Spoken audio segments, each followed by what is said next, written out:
नमस्कार. मी तोच दुर्दैवी बाप अनिल कसपटे बोलतो आहे, ज्याने आपला काळजाचा तुकडा गमावला आहे. माझ्या वेदना, माझं दुःख शब्दात तुम्हाला व्यक्त करणे मला जमणार नाही, पण तरीही आज मला काहीतरी बोलायचं आहे. वैष्णवीला गमावल्यानंतर मी तिच्या सासरच्या लोकांवर तिचा खून करण्याचा, तिला संपवण्याचा आरोप केला. देवाच्या कृपेने माझ्या मुलीचं गुन्हेगार आज गजाआड आहेत, पण काही लोक मलाही दोषी ठरवतात. मी का मुलीला घरी ठेवले नाही? मला का तिच्या चेहऱ्यावरील दुःख समजले नाही? मी का माझी मुलगी नांदायला पाठवली?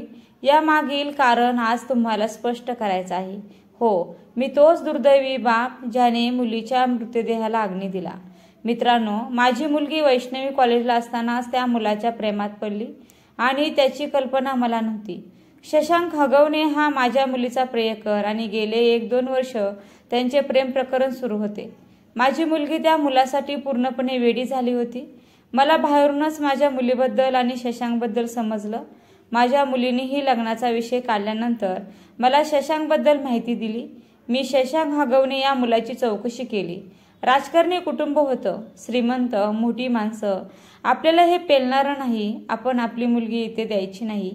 मी मनाशी ठरवलं. मी वैष्णवीला देखील हे समजावून सांगितलं. आपले संबंध आपल्यासारखे शोधायला हवे. अति श्रीमंत माणसे बघून मुलीचं लग्न केल्यावर ते माणसे आपल्याला मान सन्मान देत नाही. मला माहिती होतं, म्हणूनच हे लग्न मी मान्य केलं नाही. परंतु शशांकने माझ्या मुलीवर प्रेमाचं नाटक केलं. त्याच्या प्रेमाच्या जाळ्यात माझी मुलगी पूर्ण फसली. मी तरीही माझ्या मुलीसाठी वेगळ्या ठिकाणी स्थळ शोधली, परंतु या शशांकने ती स्थळं मोडली. माझी तसेच माझ्या मुलीची बदनामी व्हायला लागली. मी टेन्शनमध्ये गेलो, परंतु तरीही मी माझ्या मुलीचं लग्न शशांक सोबत करणार नाही असं मनाशी बाळगलं. पण तेव्हा शशांक आणि त्याची बहीण करिश्मा माझ्या मुलीला पळून घेऊन जायचं बोलू लागले आणि खास करून माझी मुलगी वैष्णवी देखील त्यांच्यासोबत पळून जायला तयार होती. मी मात्र टेन्शनमध्ये ICUमध्ये काय करावं समजत नव्हतं. माझ्या बायकोने आणि मी माझ्या मुलीला थांबवलं. ती रडून रडून मी शशांकवर खूप प्रेम करते, त्याच्याशिवाय जगू शकत नाही म्हणत होती. तिच्या प्रेमाखातर मी त्यांचं लग्न करून द्यायचं ठरवलं. माझ्या मुलीच्या चेहऱ्यावरील आनंद बघण्यासारखा होता आणि तिला खुश पाहून मी देखील खुश होतो. तेव्हाच मोठ्या थाटामाटात मी साखरपुडा करून दिला. तोपर्यंत हगवणे संपूर्ण कुटुंब शांत. ती मोठी माणसं, राजकारणी माणसं म्हटल्यावर यांना लग्न देखील जोरात लागेल माझ्या डोक्यात आधीच होतं आणि मी त्याची तयारी देखील करत होतो. पण तेव्हाच त्यांनी बैठक बसवली. मोठं लग्न करून हवं आणि जिथे मी 20 तोळे सोनं देणार तिथे त्यांनी 51 तोळे सोनं मागितले. मी तरीही मला माझी मुलगी इथे द्यायची नाही म्हणत होतो. पण मुलीचे अश्रू पाहून या बापाला माघार घ्यावी लागली आणि त्यांच्यासाठी मान्य करावं लागलं. मी एक गाडी बुक केली. तोच माझा जावई शशांक मला फॉर्च्युनर गाडी हवी माग करू लागला. आमच्या घरातील नोकरसुद्धा गाड्या वापरतात. समाजात आमचा मान सन्मान आहे. मोठमोठी लोक, नेते आपल्या लग्नाला येणार. त्यांच्यासमोर आमची इज्जत आता कामा नये. लग्नात 7 किलो चांदीचे भांडे देखील हवे. मुलीचा बाप या नात्यानं मी त्यांच्या अटी मान्य केल्या. देवाच्या कृपेनं माझ्याकडे होतं म्हणून एका मुलीसाठी खर्च करायला मी मागे पुढं पाहिलं नाही. मनात एकच आशा होती, दिल्या घरी आपली मुलगी सुखी राहणार, तिला कशाचीच कमी पडणार नाही आणि आपण जे काय देत आहोत ते सगळं तर आपल्या मुलीचंच राहणार आणि म्हणून तिच्या सुखासाठी मी हे सगळं केलं. मुलीचं लग्न झालं. मुलीच्या चेहऱ्यावरील आनंद गगनात मावत नव्हता आणि तिला पाहून मी आनंदी होतो. मोठ्या घरात मुलगी गेली, आता ती नेहमी सुखात राहणार हा अभिमान मनाशी होता. परंतु 4-5 महिन्यानंतर मुलीनं चांदीची गौरी मागितली. मातेच्या देतात माहिती होतं, पण तिची सासू चांदीच्या गौरी मागत होती म्हणून मनात परत काहीतरी वाटू लागलं. पण तरीही मुलीच्या सासरच्या लोकांकडून मुलीला आडून पाडून बोललं जाऊ नये म्हणून तिला गौरी दिल्या. घरात सोन्यासारखी लक्ष्मी असताना या लोकांनी आमच्याकडून चांदीच्या गौरी म्हणजेच लक्ष्मी करून घेतल्या आणि त्यानंतर माझ्या मुलीच्या मागण्या वाढायला लागल्या. कधी 50,000, कधी 70,000 तर कधी 1,00,000 रुपये सुद्धा ती मागून घ्यायची. इतक्या राजकारणी घरातील सून माझी मुलगी होती, पण तरीही ती पापाकडून पैसे मागते घेते हे कुठेतरी मला पटत नव्हतं. परंतु हे पैसे मागायला भाग पाडणारा तिचा नवरा होता. हळूहळू माझी मुलगी माझ्या बायकोजवळ व्यक्त व्हायला लागली. मम्मी, मला सासरचे लोक त्रास देत आहेत म्हणायला लागले. आता मलाही माझ्या मुलीचं टेन्शन होतं.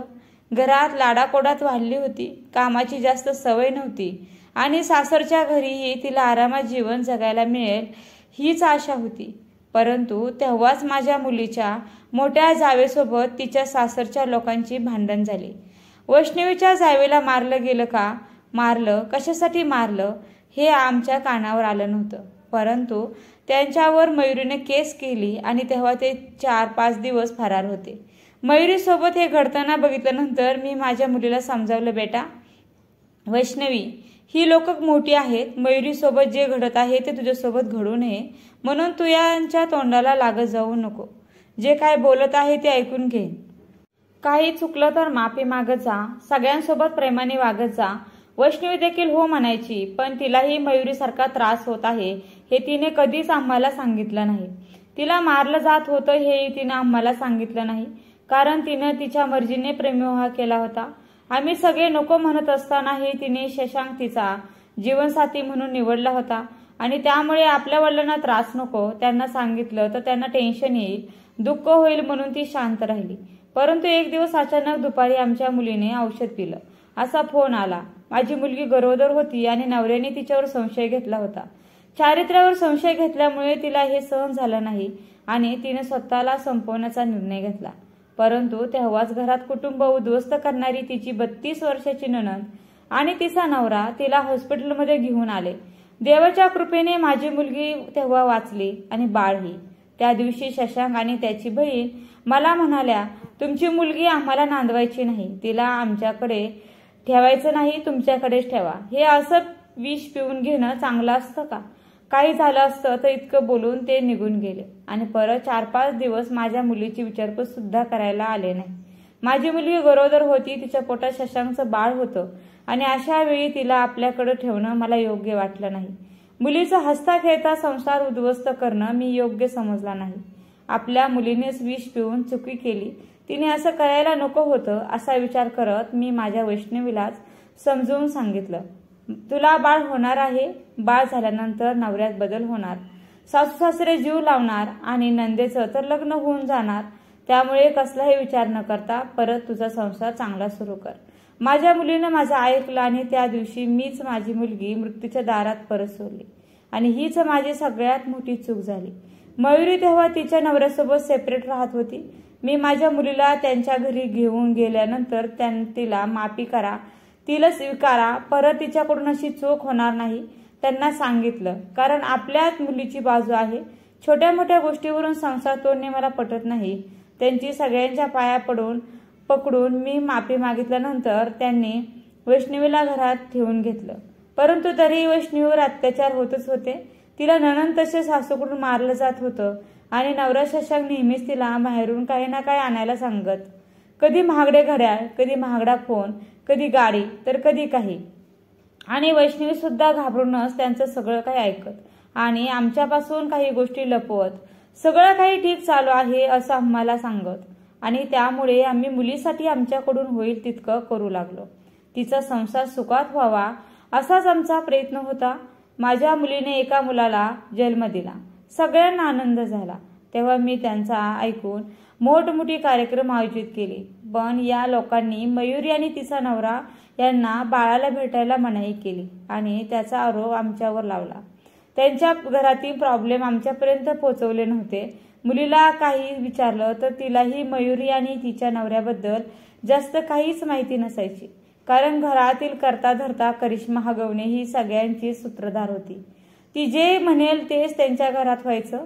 ती तिच्या बहिणीला त्रास द्यायची. सगळ्यांची लाडकी असल्यामुळे सगळे तिचं ऐकायचे. तिच्यामुळेच माझ्या मुलीला त्रास होत होता. तिच्यामुळेच माझ्या मुलीचा नवरा माझ्या मुलीवर संशय देखील घेत होता. ती करिश्मा आज घरात लावालाव्या करायची आणि तिच्यामुळे शशांक आणि वैष्णवीमध्ये भांडण व्हायची. शशांक बायकोला समजून घेत नव्हता. तिला रागवायचा, तिला मारायचा. परंतु आमच्या मुलीनं या गोष्टी आम्हाला जास्त सांगितल्याच नाही. पण एक दिवस अति झाल्यानंतर ती मला म्हणाली, मला आता इथे राहायचं नाही. माझा जीव कंटाळा आणि मीही तिच्या सासरच्या मागण्यांना खूप वैतागलो होतो. म्हणून मुलीला सांगितलं, आपण नक्कीच काहीतरी याच्यावर पर्याय काढू, तू काळजी करू नकोस. आपण काहीतरी बघू. त्याच वेळी माझा जावई 2 कोटी रुपयाची मागणी करण्यासाठी आमच्याकडे आला. मला प्लॉट घ्यायचा आहे म्हणाला, परंतु मी त्याला साफ नकार दिला. माझ्याकडे इतके पैसे नाहीत मी त्याला सांगितलं, कारण इथून पुढे मला आता त्यांना काहीच द्यायचं नव्हतं. जावई रागातच गेला आणि सगळा राग माझ्या मुलीवर त्यांनी काढला. माझ्या मुलीला आणि तिच्या बाळाला यांनी भर उन्हात गॅलरीत उभं ठेवलं. मित्रांनो, मी माझ्या मुलीला फॉर्च्युनर गाडी दिली होती, पण माझी मुलगी कधी रिक्षात तर कधी दुसऱ्या गाडीमध्ये माहेरी यायची. या बापाने तिच्यासाठी असे स्वप्न बघितले नव्हते. ती आयुष्यभर सुखात राहावी म्हणून हा बाप जिजत राहिला. परंतु माझ्या मुलीसोबत अन्याय घडताना मला आता दिसत होता आणि म्हणूनच माहेरी आल्यावरती मी तिचे लाड पुरवत, तिला साडी ड्रेस घेऊन देणं, तिची शॉपिंग करणं मी आनंदाने करत, तिच्या मुलाचे लाड पुरवत. पण 2 कोटी न दिल्याचा राग तिच्या सासरच्या लोकांच्या मनात होता. हळूहळू सगळं ठीक होईल मला वाटत होतं, परंतु माझ्या मुलीचा त्रास तिकडे वाढत होता आणि हे सगळं ती कधी सांगत तर कधी लपवायची. म्हणूनच मलाही तिला इतकं जास्त त्रास असेल याची कल्पना नव्हती. पण तरीही काहीतरी पर्याय काढू, काहीतरी नक्की करू याचा विचारात मी होती. आणि असा विचार करत असतानाच माझ्या मुलीनं आत्महत्या केली असा फोन मला येतो. मुलीला सुखात ठेवण्याचा विचार करणारा हा बाप ताडकन जागेवर उठतो. मी घाईघाईत गाडी काढून माझ्या मुलीकडे जातो. माझी मुलगी हॉस्पिटलमध्ये बघतो. तिला तसं बघून माझं काळीजच रडत होतो आणि तेव्हाच माझी नजर माझ्या मुलीच्या शरीरावर झालेल्या जखमांवर पडते आणि मला समजतं की माझ्या मुलीने आत्महत्या नाही तर तिला मारलं गेलं असावं. 2 कोटी रुपये दिले नाही म्हणून माझ्या मुलीचा छळ करून तिला संपवला असावा. तिच्यासाठी काहीतरी करू, जावायला समजावू असा विचार करत असतानाच हे सगळं अनर्थ घडलं. अगोदरच तिला तिच्या सासरी पाठवलं नसतं तर कदाचित आज माझी वैष्णवी जिवंत असती. पण मुलगी शशांकवर प्रेम करत होती, त्याच्याशिवाय ती जगू शकत नव्हती आणि असं ती म्हणायची देखील. त्याच्या शब्दांच्या पुढे मी कधी जात नव्हतो आणि ती त्याच्याशिवाय खुश कशी राहू शकते. त्यामुळे त्यांचं दोघांचं व्यवस्थित जुळवून देऊ असा विचार करणारा मी इथे चुकीचा ठरलो. मी माझ्या मुलीला माझ्याकडे घेऊन यायलाच हवं होतं. त्या लोकांवर आधीच तक्रार नोंद करायला हवी होती. हुंड्याची केस त्यांच्यावर टाकायला हवी होती, म्हणजे माझी मुलगी आज जिवंत असती. परंतु मित्रांनो, मी एक बाप होतो. समाजात मोठ्या थाटामाटात लग्न झालं होतं. त्यात मुलीने स्वतःच्या मर्जीने ते लग्न केलं होतं. त्यामुळे कुठेतरी मी विचार करायला चुकलो. मुलीच्या सुख बघण्याच्या नादात मला मुलीची बॉडीज बघायला मिळाली. माझ्या मुलीने खूप जास्त त्रास सहन केला आणि तो तिला शब्दात आम्हाला सांगता आला नाही आणि म्हणूनच 9 महिन्याचं तिचं लेकरू सोडून तिने या जगाचा निरोप घेतला. परंतु मी तिचा बाप आहे. त्या लेकराला आयुष्यभर सांभाळेल, मोठं करेल, परंतु आज त्याचा पूर्ण हक्क मला हवा आहे. चेहऱ्यावरील दुःख सगळं काही क्षणासाठी हसवण्यात बदललं तेव्हा माझ्या मुलीचं लेकरू माझ्या हातात आलं. माझी वैष्णवी म्हणून मी तिच्या बाळाचा सांभाळ करेल. वैष्णवीच्या सासूला, सासऱ्याला, दिराला, नंदेला आणि नवऱ्याला कठोरातील कठोर शिक्षा व्हायला हवी. ज्या लोकांनी माझ्या नातवाच्या आईला सांभाळलं नाही ते लोक माझ्या नातवाला काय सांभाळतील. म्हणून आता माझा नातू मी माझ्याकडेच मागतो आहे. माझ्यासारखी चुकी तुम्ही करू नका. ते मागत गेले आणि मी देत गेलो. त्यांनी मुलीला त्रास दिला. मुलीला माझ्याकडे मागितलं की मीही कसलाही विचार न करता तिला दिलं आणि याचाच फायदा त्यांनी घेतला. मुलीला टॉर्चर करून तिच्या तोंडून बोलून घेऊन माझ्याकडे मागणी केली. माझी मुलगी इतकी दुःखात होती हे मला फार लेट कळालं. जेव्हा कळालं तेव्हा निर्णय घ्यायचा तेव्हाच मुलीने टोकाचं पाऊल उचललं. तिला त्या घरात इतका त्रास झाला. नणंद तोंडावर थुंकली. लाथाबुक्क्याने नवऱ्याने मारलं. ज्या नवऱ्याच्या विश्वासावर माझ्या मुलीनं बापाचं घर सोडलं, ज्या नवऱ्यावर विश्वास ठेवून माझ्या मुलीनं आमच्या शब्दाला किंमत दिली नाही, लग्न करेल तर त्याच्यासोबतच करेल म्हणाले, आज तीच मुलगी त्याच नवऱ्यामुळे आयुष्य गमावून बसली. मित्रांनो, माझ्यासारखे बाप अनेक आहेत ज्याच्या काळजाचा तुकडा त्यांची मुलगी आहे आणि तिच्यासाठी आपण सगळं काही करू शकतो. पैसा आज आहे तर उद्या कमावता येतो म्हणून आपण खर्च करत जातो. मुलं जे म्हणतात ते आपण ऐकतो. आपल्या मुलांचं भविष्य आपल्याला माहीत असतं आणि म्हणूनच आपण कुठे लग्न करावं, कुठे लग्न करू नये हे त्यांना सांगतो. पण आपली मुलं जे तेव्हा प्रेमात वेडी झालेले असतात ते आपलं ऐकत नाहीत. माझ्याही मुलीने माझं काहीच ऐकलं नाही. तिच्या मर्जीने लग्न केलं आणि म्हणूनच तिच्यासोबत होणारा अत्याचार तिने आमच्यापासून लपवला. क्वचित गोष्टीचं आम्हाला सांगितले आणि म्हणूनच आज आमच्या मुलीला आम्ही गमावलं. तुम्ही सगळं म्हणत असाल तर आम्ही या गोष्टीला जबाबदार आहोत की आम्ही मुलीला जाऊ द्यायला नको हवं होतं, परंतु तिचा संसार तुटू नये हाच विचार मनात होता. कारण मी पण एक बाप आहे. माझ्या मुलीचं वाईट व्हावं हे माझ्या कधी स्वप्नात देखील नव्हतं. मुलीसाठी मी काळीजही काढून द्यायला तयार आहे.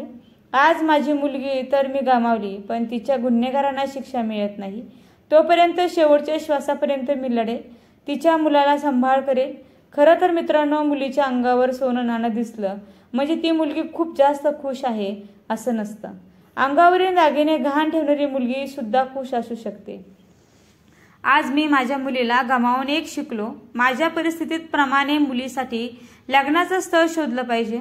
आपल्यापेक्षा जास्त मोठी माणसं शोधली की ती आपल्याला वारंवार झुकवतात, आपल्याला मान सन्मान देत नाहीत आणि आपणही आपल्या मुलीसाठी झुकत जातो. मी जी चूक केली ती तुम्ही करू नका. मुलगा गरीब पण मनाने श्रीमंत बघा. आपल्या मुलीला राजकुमारीसारखं जपणारा बघा. बाकी माझ्या मुलीला न्याय मिळो अशी प्रार्थना करा आणि माझ्या मुलीचा मुलगा, माझा नातू माझ्याकडे आयुष्यभर सोपवण्यात यावा अशी प्रार्थना करा. मला न्यायव्यवस्थेवर विश्वास नाही. ही मोठी लोक पैसा देऊन सुटतील देखील. त्यांना शिक्षा मिळेल की नाही हे सुद्धा आता मला माहीत नाही, परंतु तुम्ही सगळ्यांनी यांनीच आवाज उठवला, वैष्णवीची साथ दिली, तिच्या न्यायासाठी मागणी केली तरच नक्कीच माझ्या मुलीला न्याय मिळेल. एका बापासाठी नक्कीच देवाकडे प्रार्थना करा की त्या लोकांना जन्मठेपेची शिक्षाही व्हायलाच हवी. जितकं बोलेल तितकं आज कमीच आहे. मला फक्त मुलीला न्याय मिळवून द्यायचा आहे आणि यासाठी तुमची साथ हवी आहे. बाप म्हणून जरी चुकलो, त्यांच्या मागण्या पूर्ण केल्या त्यासाठी दिलगिरी व्यक्त करतो. माझी चुकी तुम्ही करू नका, माझ्यासारखी चुकी तुम्ही करू नका. माझ्या चुकातून तुम्ही शिका, पण आता मला साथ द्या. माझ्या वैष्णवीला न्याय मिळवून द्याल ना? हो, मी तोच बोलतोय, दुःखी दुर्दैवी मुलीचा बाप. तर व्हिडिओला नक्की लाईक, शेअर आणि चॅनलला सबस्क्राईब करायला विसरू नका. व व्हिडिओ शेवटपर्यंत पाहिल्याबद्दल अगदी मनापासून तुमचे खूप खूप आभारी आहे. धन्यवाद.